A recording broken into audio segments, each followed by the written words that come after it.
So this is the talk about the art and science of non-dual love.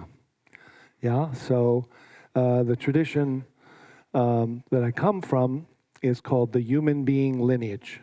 Anybody else from that one? So that means we're all in it together, and we all have this natural wakefulness that's already here, already pre-installed, and can be directly recognized and realized in any moment. And so this kind of direct path traditions are curious ways of finding how each of us can find our own way home. And then when we do discover or uncover or simply shift or return or let go, then what is it that's here that we're aware of? And then what is it we're aware from that includes everything? So this is the simple kind of short version of non-dual, which is a kind of a stepping out of the small, separate sense of self, which is really feels like a little local pattern that is looking out of our eyes at this moment. Anybody feel that one? So that is a certain operating system, functional and can get us around, but it's too small and too contracted to even live a fully intimate emotional life. It can't bear the sensitivity of all that happens within us and within our world. So the option is, let's upgrade to the already installed operating system called open-hearted awareness or heart-mind or non-dual loving presence. Yeah, so this is the possibility, this is the curiosity. And the immediate science part is to say that the way I present is in a kind of democratic, non-guru scientific model, which means that I'll give a hypothesis that is like the reports from the wise gals and the wise guys throughout the generations about how they found this kind of well-being, joy, and love. And then we'll do a little experiments, and then you'll report the results about what's true for you, yeah? So you don't have to believe anything I say.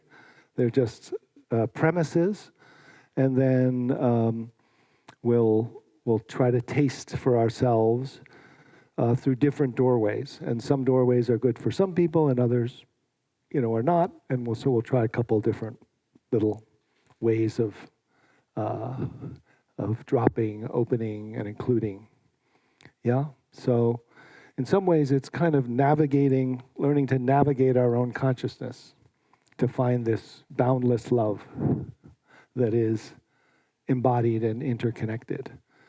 And so the premise in kind of the tradition of non-duality that I come from is that non-duality is not non-dual awareness, but actually that awake awareness is the ultimate level, and then our everyday life is the relative level, and they're not two.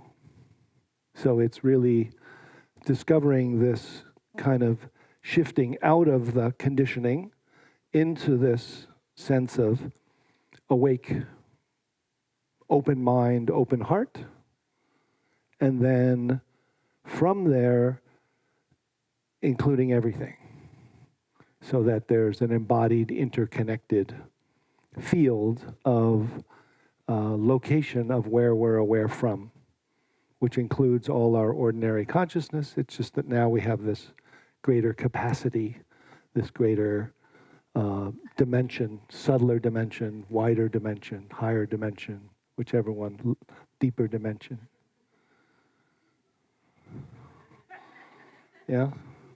So I'll do the mime version right up front. Actually, wait a little bit. So here's the mime version of what I'm going to talk about. So we start in this kind of everyday mind, like, what is he talking about? Oh my God, this guy's a little crazy. You know, what's he going to do next? I thought we were going to have a talk about science. What am I supposed to do now? So like those. Anybody identify with those kind of parts from the manager parts, the ego parts that are happening, and then somehow we find a way to kind of unhook awareness, which is inherent with everything, and just have it open.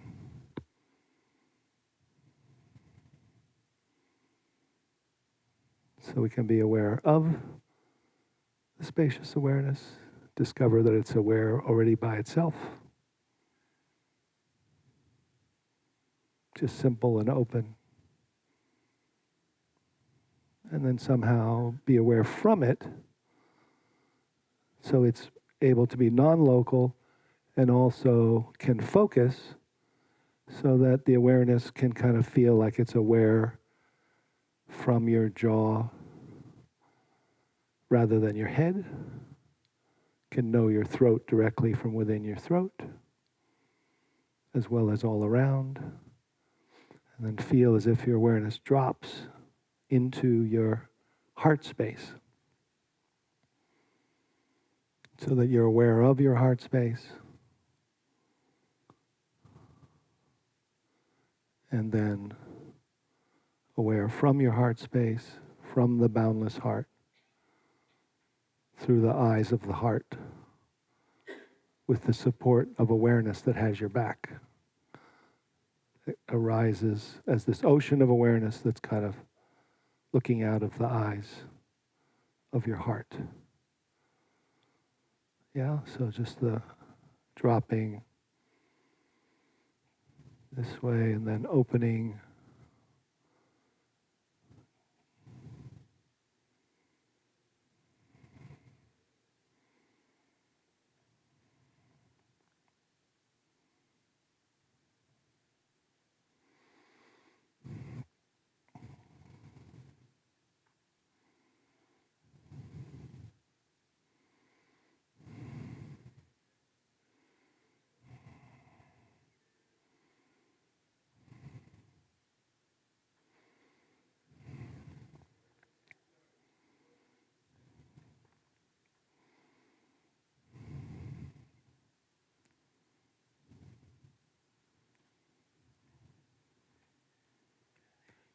Yeah. So that's all I have to say. Skip all the words.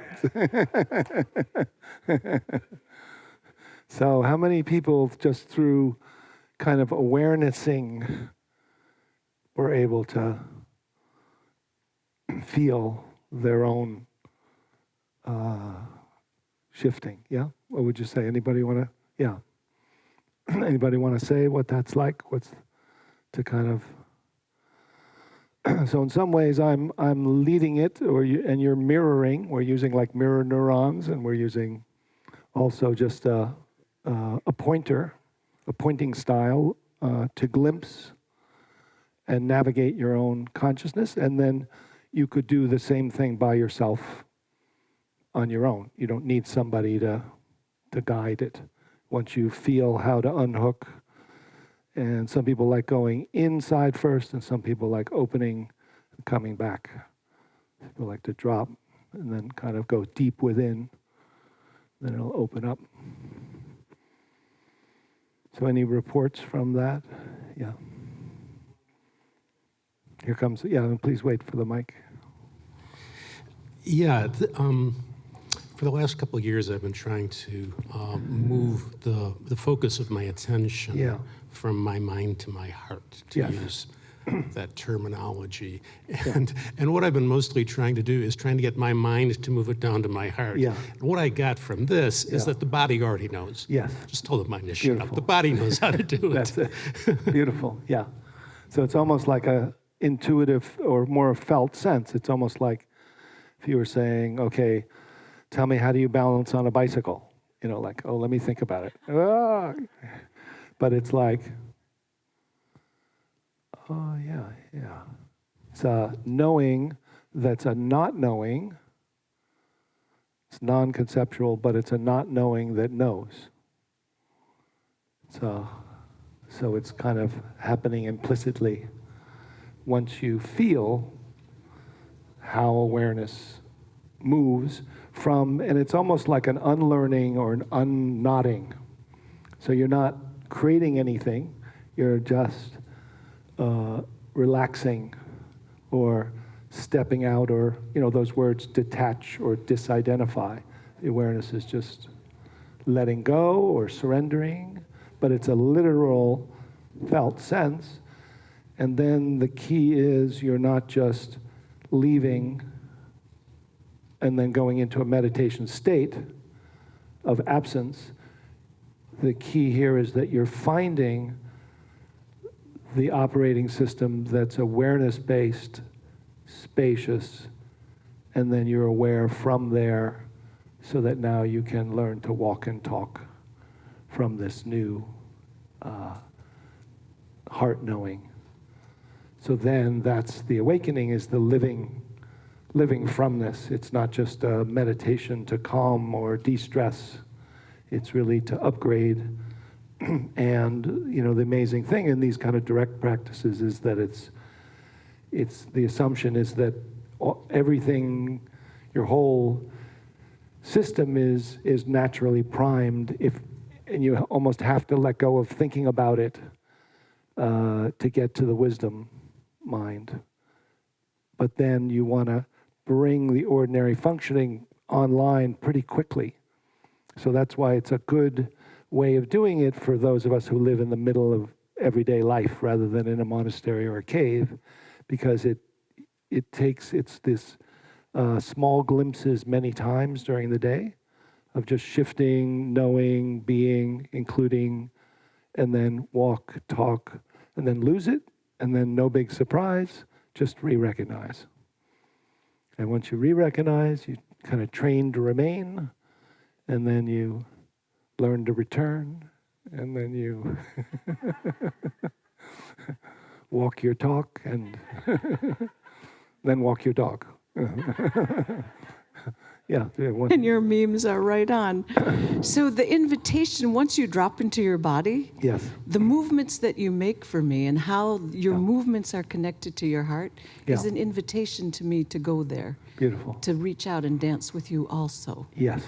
Thank you. Yeah, so there's like all this science that we've been hearing about the interconnectedness, and that's really what's going on. So there's a communication going on that we all know, and we just need to, the Tibetan word for meditation is familiarize, is often translated. So just familiarize yourself with yourself on these subtler levels of heart and intelligence, and then you'll start to get the ability. So then the unfolding part of it is learning to speak and walk and rewire your neuronal network to be able to function from heart-mind. And that takes a little unfolding, a little consistency, just like, so you start like a baby Buddha. You're like, I think I can talk, but maybe I better go back to my mind, otherwise people will think I'm stupid.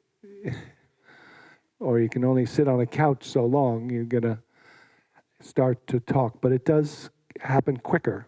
The unfolding, the embodiment, the living from awakening is quicker than a baby to an adult.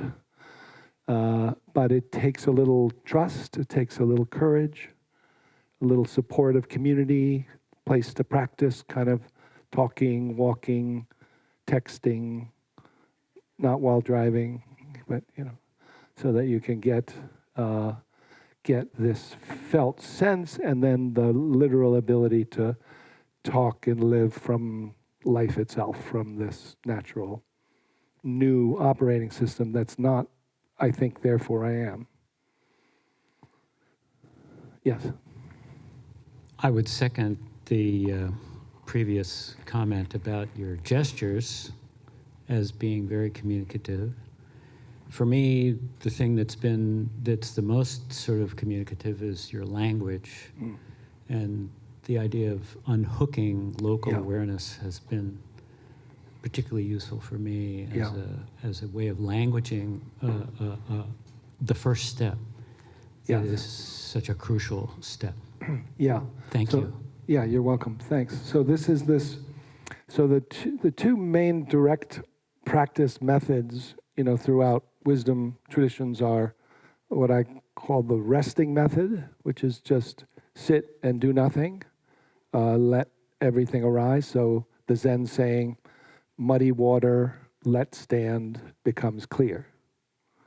Yeah, so that's the resting method, sitting long periods of time, letting everything settle so that awareness becomes primary. And then this is more the inquiry method or the looking method. So, but rather than like Ramana Maharshi, which is a thorn, taking out a thorn, like thought, who am I? I'm not this, I'm not that. This is literally awareness, which is inherent. As soon as awareness unhooks from its pattern of thought, you're operating from awake consciousness. So the doer, the thinker, is not moving the awareness. It's not attention. It's literally the awake you is now moving itself to return home as a local awareness returns into the spacious, unbound awareness and realizes, oh, it's always been there. I've just been in this small, separate sense of self trying to solve the problem of self. Return. So this is kind of this radical magic move, is that since thought can't know awareness, effort can't know awareness, attention can't know awareness, will can't know awareness, the doer can't know awareness, the ego can't grow up to be an awake ego. Only awareness can know awareness. So, sorry for saying this next sentence. Where aware is the awareness that's aware if you're not aware? So where it is inherent within everything. And if like as a invitation I say, can you unhook awareness from thought and have it drop? I'm not talking to you, I'm talking to you. You talking to me? No, I'm not talking to you. I'm talking to you, the awareness. I'm saying from my awareness, my awake, using language, talking to your language center, and then your language understands, but then your awareness, which is awake and knows language, unhooks and returns home. And then is aware from there back to include everything. And then feels like it can begin to talk and walk and perceive subtler dimension. Does that make sense on some level as a possibility? It's so cool. Yeah, it is really cool. It's so cool. Yeah. So, yeah. So, So this, so the two the first operating system is the small separate sense of self, which is thought and emotion based, looping around. It's developmentally, like the part of us, the commentator, the judge, the rational mind that takes itself to be ourself. So it's a function. So we're not getting rid of the ego identity. We're not killing it or fighting it. We're just asking it to semi-retire. So just relaxing it so the ego identity can relax and the ego function can remain. So just those parts of ourselves that are here can just relax. And then we can see whether there's an awareness, open-heartedness, loving presence that's here. So the premise in this kind of non-dual Mahayana, Tibetan, Mahamudra, Dzogchen tradition is that the non-dual condition is not just free and awake, but it has natural loving qualities. So those are natural, those are not the human additions, that the nature of reality is empty, has clarity, and has unconditional love. And so that's the felt sense of the freedom, and then also the embodiment that then can be with the parts of us that have been traumatized, the parts of us that feel protective and worried, and the conditioning that's been hurt. And so it's only by finding that capacity from the no self that becomes the more loving presence or self or being, that then can be with all these parts that felt neglected or shame-based. So that's, kind of where the psychology comes in, where there's kind of it's almost like you can't really grow up all the way unless you wake up. But if you wake up, please continue to grow up. Because we know what happens if you don't. And so the growing up is the including of all the parts that are uncomfortable and painful, and really having the capacity to love them, even though before, when there was so much terror and sadness or grief or hurt, the small sense of self can't bear it. It can't handle it. So now we have upgraded to this awake, clear, knowing, loving presence that's able to unburden the views of these parts of us. So that's so this sense of just this operating system, it's continually trying to solve the problem of suffering by looking outside, looking inside, looking at its contents, right? So the word for suffering in Buddhism, dukkha, often is translated as perpetual dissatisfaction. So when you're living from the ego center, from this first operating system one, you will have perpetual dissatisfaction on some level by its nature. Anybody here have any resonance with that? Little bit. So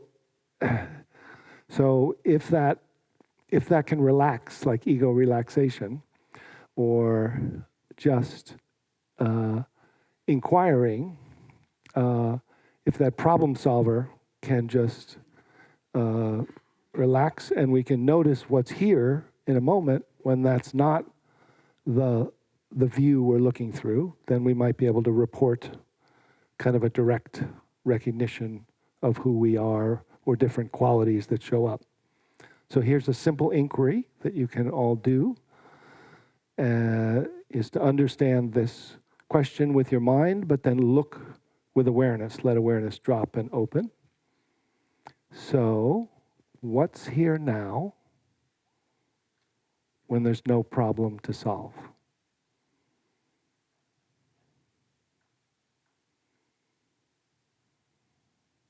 Just understanding with your mind, and then let the problem solver relax. And feel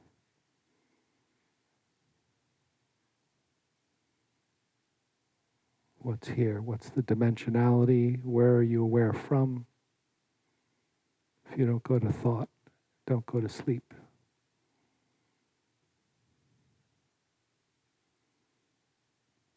What's here now, just now,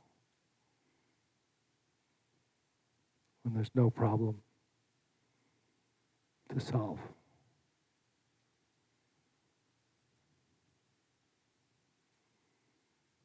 So what do you notice? Where are you aware from? What's the quality, if you were just to say it out loud, just one? Love. heart, presence, connection, peace, here, being, the weight of my body. Yeah. So the weight is the content, and then the little curiosity about what's aware of the weight of your body. What's the felt sense of what's aware from outside and within? What's that? What else do you notice? What's here? Anyone? Beauty. What is it? Mystery. Breath. Space. Feeling. Yeah. Yeah, space. Light. Everything. Experience without an experiencer. Yeah, so as soon as the experiencer relaxes, there's experience. And then the curious thing is, so then where are you, if you're not aware from the usual experiencer, self, and you have no experiencer or no self, where are you aware from? Body? And where are you aware of the space in the room from?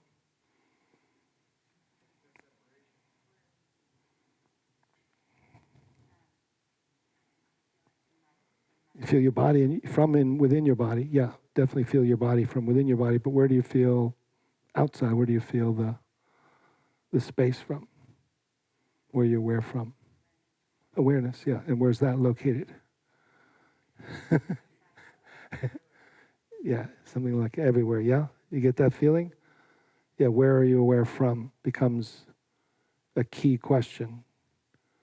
To get used to that feeling, that's not one or the other. It's not here, and it's not just space, and you're not just witnessing, right? Do you notice that? There's some kind of everything, or connectedness. Some people have said connectedness or being. So the feeling of being, is that outside or inside, or is it equally inside and outside, as if there's neither inside nor outside? And is it also somehow, Thich Nhat Hanh's word, interbeing? Is there some kind of interconnection? So embodied in some ways is interbeing as well as uniqueness. Yeah? Anyone want to say any more about that? Yeah. Here comes a mic down second row.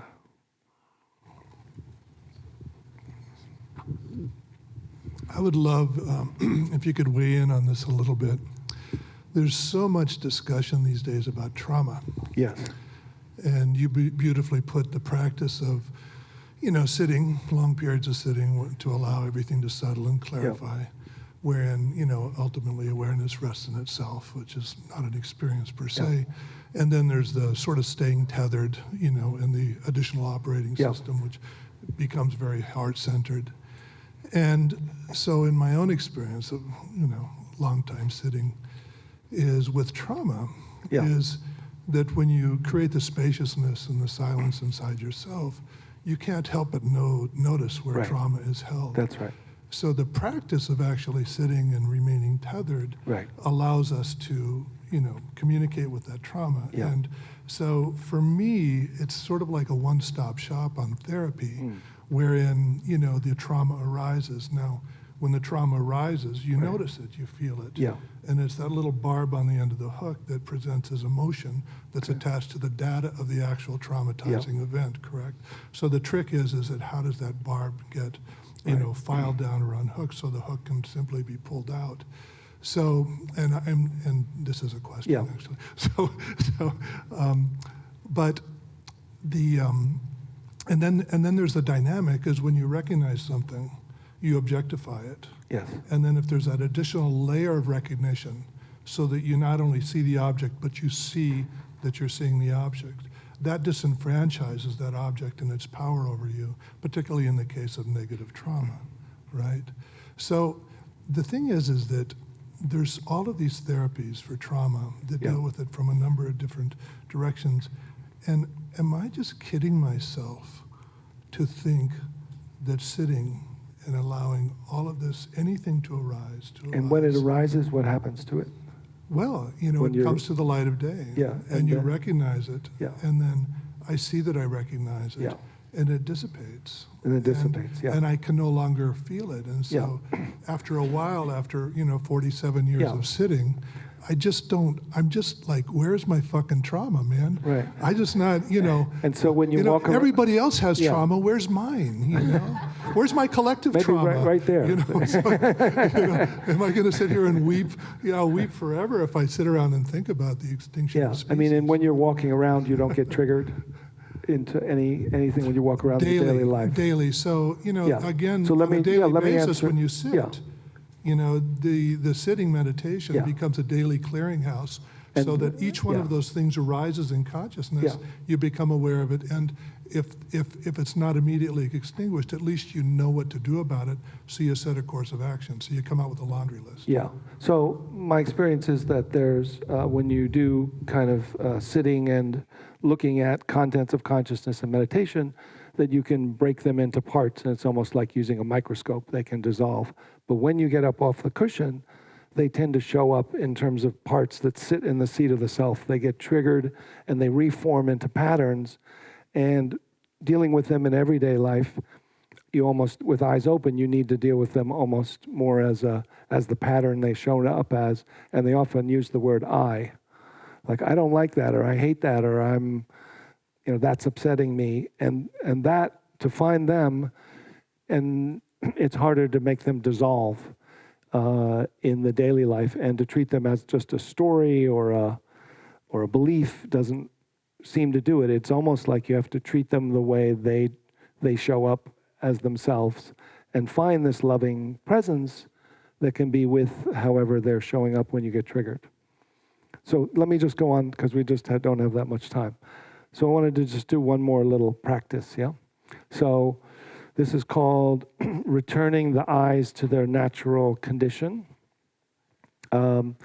So, we did the first couple practices. We're kind of showing that small thought-based center isn't needed to be aware and embodied and interconnected, right? So we kind of return thinking to its natural sense. In some ways, thinking is, in Buddhism, considered the sixth sense, all appearing to awake awareness.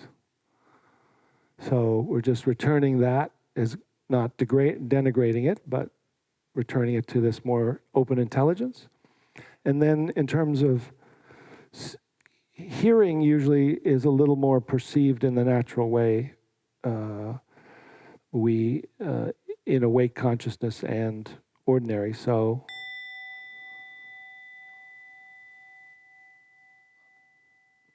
the experience of hearing is usually that sound is traveling through the air and coming to your ears and vibrating your eardrums, right? So hearing is receiving. Is that the way it kind of feels? Or it could feel like it's just one unified field if you're awake, yeah? But if I were to say, look at this, and look at this, and look at this, what does it feel like seeing's like? Does it feel like it's your hand? As if you're going out, I am aware of seeing this? Yeah? So hearing and seeing biologically are the same. Sound travels through the air to your ears. Light reflects off of objects and comes to your eyes. So seeing is receiving. What does it feel like if you relax into that seeing is receiving? And just let yourself rest back.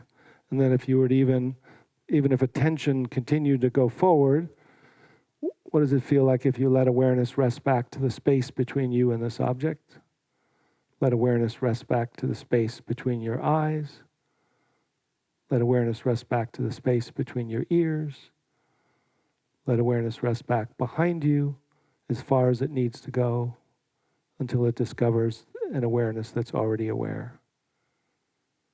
So if you're doing anything, you're kind of resting back to that awareness, which is naturally already interconnected coming forward in this interconnected field.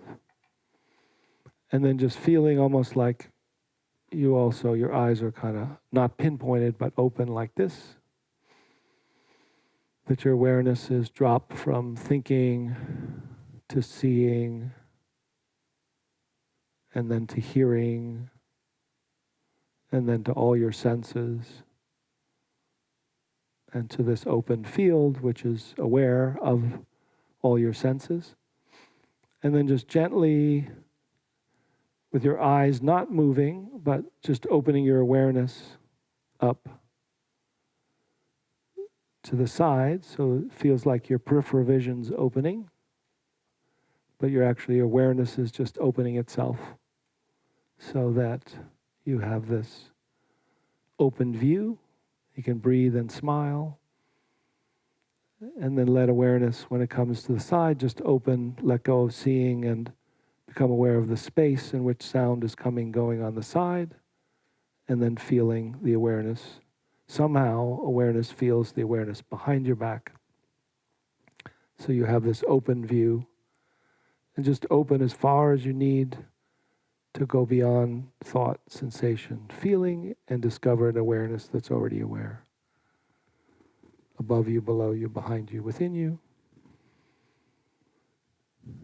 And then just notice that when you're aware from this awareness is the first movement of energy, thought, or sound made of awareness.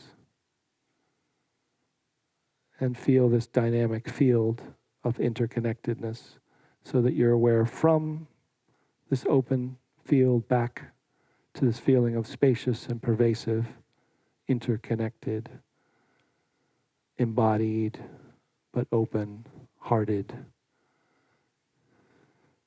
support, as if you're receiving and as if you're feeling this more, as if you've dropped from head to heart space. So you can even take a little deeper breath and just breathe out, feel ordinary and open, and here,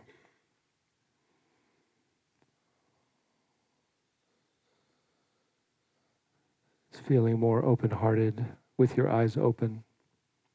So what do you notice? What's the view from here?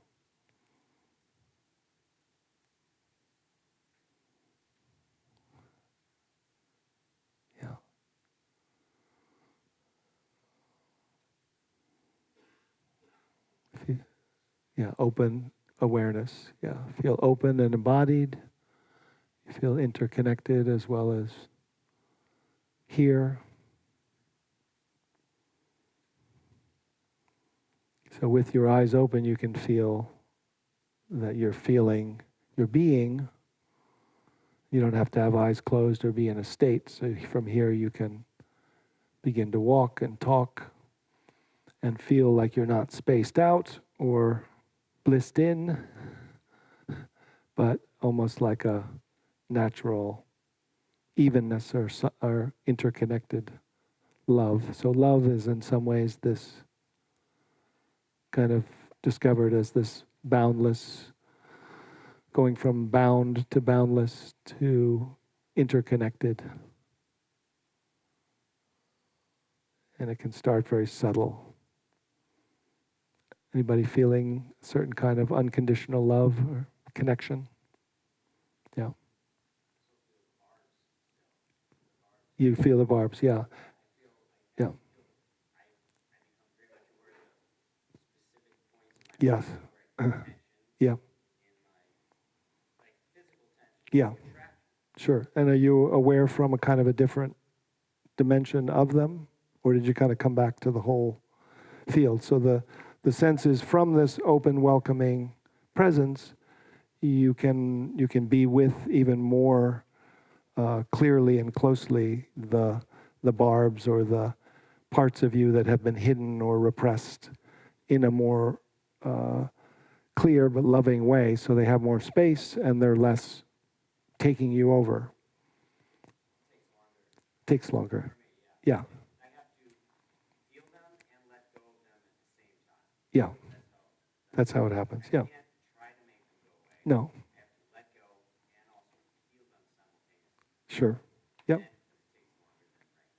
Yeah, absolutely. Yeah, that's the unfolding. That's the process but so the key is we're not trying to get rid of or transcend the barbs or the, issues or emotional content, but we're upgrading the context. We're interested in who are they arising to? What is aware of them? What is caring for them? What can be with them?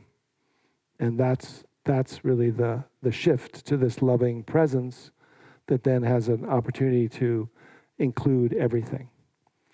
So just to thank you all, and to mention that there's actually upstairs a meditation for the fires that's happening in the main hall right now. And so we'll walk up with our open hearts and bring this to them. So thank you very much.